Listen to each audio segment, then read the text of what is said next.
If your wife can't count on you to stay calm during conflict, this video will change everything. I'm going to show you the exact 3-step method that I used to transform my anxiety from weakness that was destroying my marriage into the strength that saved it. And by the end of this video, you'll know how to regulate your nervous system in real time, identify what's actually triggering your anxiety, and rewire the patterns that are making you weak in your wife's eyes. I struggled with this for years, shutting down during conflict, people-pleasing to avoid confrontation, and spiraling thoughts that kept me up at night, wondering if my marriage was falling apart, right? My anxiety was making me unreliable as a leader, and my wife was losing respect for me, but I discovered something that changed everything. Let me show you exactly how it works. First, let's get clear on what anxiety actually is. Anxiety is a fear response. It's your nervous system's fight, flight, or freeze reaction to perceived danger. If a tiger walked into your room right now, you'd instantly go into fight or flight mode, right? Your body would flood with adrenaline, your heart would race, you'd get hyper-focused. That's anxiety working for you. The problem isn't anxiety itself, it's when your nervous system treats your wife's emotional expression like a tiger attack.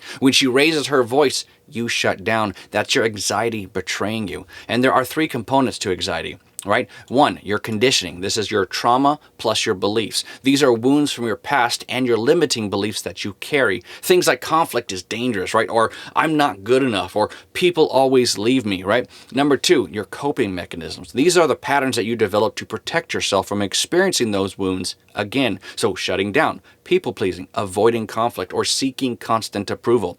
Number 3, your triggers. Something reminds you of your original wound and it activates your coping mechanism, right? So your wife gets emotional and suddenly you're that scared little boy again, right? Here's the truth. Nothing triggers you. It reveals what's already inside you that needs healing. The warrior wound exercise. So let's identify your core wounds so that you understand what's driving your anxiety. And I'm going to ask you to think about your parents. So don't judge your answers, just be honest. Think of your father, whoever played that role, right? It doesn't have to actually be your father. It could be your grandfather, could be an uncle, could be someone who played the father role for you, right?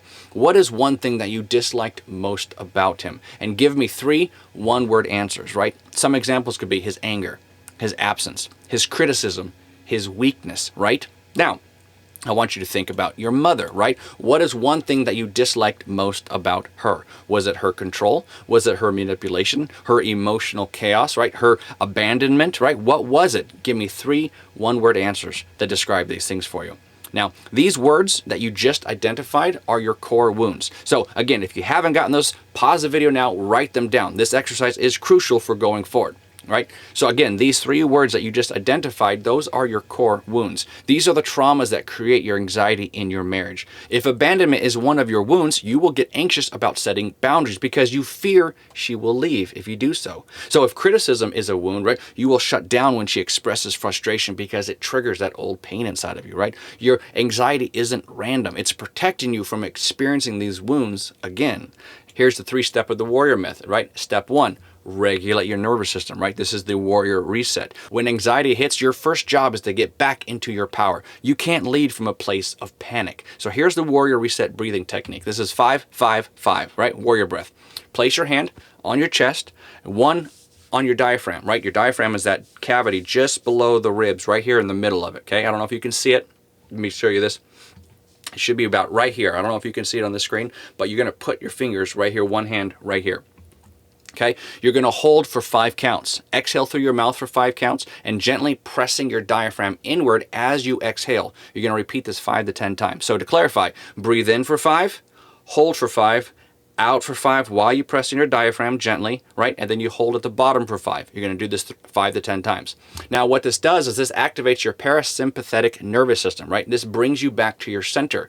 Practice this daily and use it the moment that you feel triggered. You're going to be amazed about how much calmer you feel just by doing this exercise. Some other regulation tools, right? You could use cold exposure, right? Cold shower, an ice bath. Physical movement, do push-ups, walk outside, go for a run, right?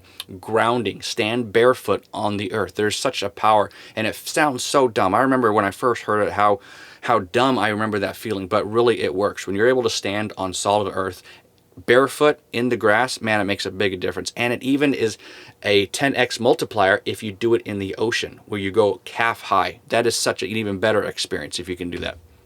All right, step 2, identify the trigger. This is the warrior investigation here. Now, once you've regulated yourself, ask yourself these questions. What specifically triggered my anxiety? What wound from my past does this remind me of? What story am I telling myself about this situation? What am I afraid will happen if I don't control this? The goal here is to identify the root cause, not just the surface trigger, right? Your wife didn't make you anxious. She activated something that was already there. And our goal here is to find out what that is, right? Step 3, integrate and transform. This is the integration process.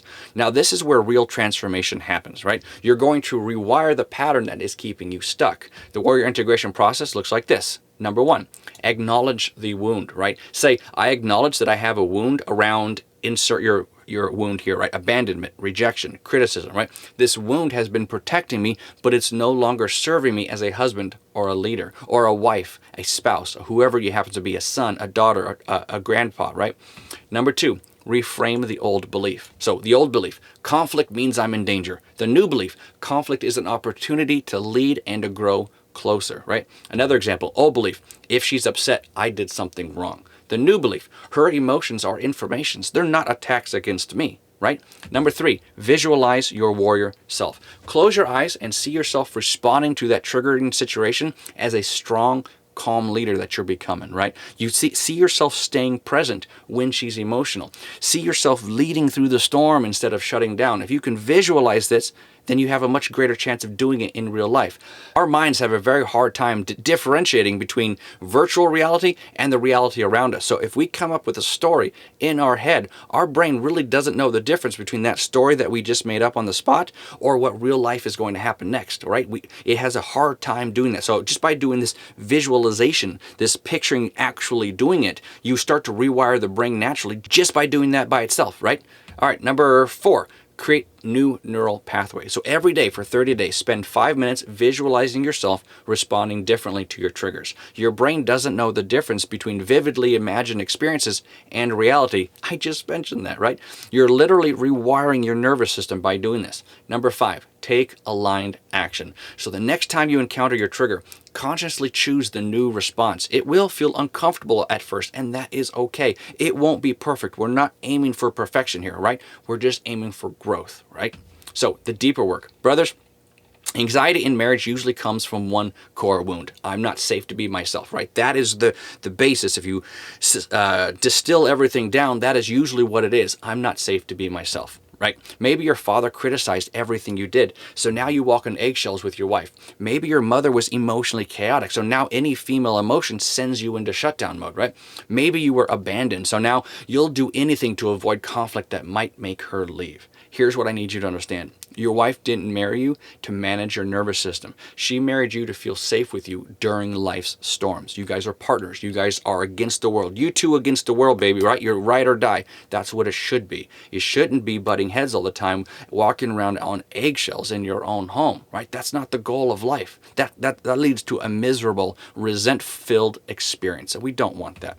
So when you heal these wounds, everything changes. You stop taking her emotions personally, right? You can stay present during difficult conversations. You lead with strength instead of reacting with fear. She starts trusting you again because you're finally trustworthy. Your marriage transforms from chaos to peace. In conclusion here, anxiety doesn't have to control your marriage. You now have the tools to regulate, right? Use the warrior reset to get back to your center. Investigate, find the root wound that is being triggered. Integrate, rewire that pattern into the warrior integration process. Now, this isn't about becoming emotionless. It's about becoming emotionally strong. It's about transforming from a man who is controlled by his feelings into a warrior who can feel deeply while staying within his power. Your wife is waiting for this version of you. Your family needs this version of you. And deep down, you know this is who you're meant to become. If you want to go deeper into this work, join the Men's Repair Shop community where we help men transform their anxiety into authentic expression. There's a link in the description below for details if you're interested in that. Remember, you are not your anxiety. You are the warrior learning to master it. Stay strong, brothers.